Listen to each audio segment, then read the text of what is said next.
Hi and welcome back to the channel, and thank you so much for clicking into this video. So today I am going to teach you how you can send link in Monopoly Go.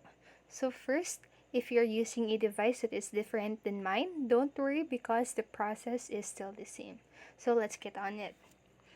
So first, obviously, we're going to launch our Monopoly Go app on our device. Then after that, if you're already in here, just tap onto the friends on the bottom right part of your screen, just like right here. And then tap onto the green part right here that says invite, just like that.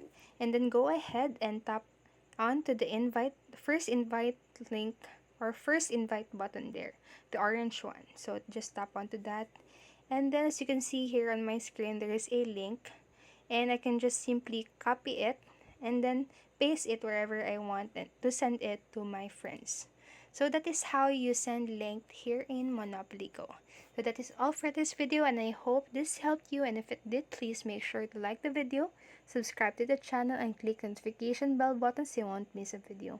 Thank you so much and have a great day.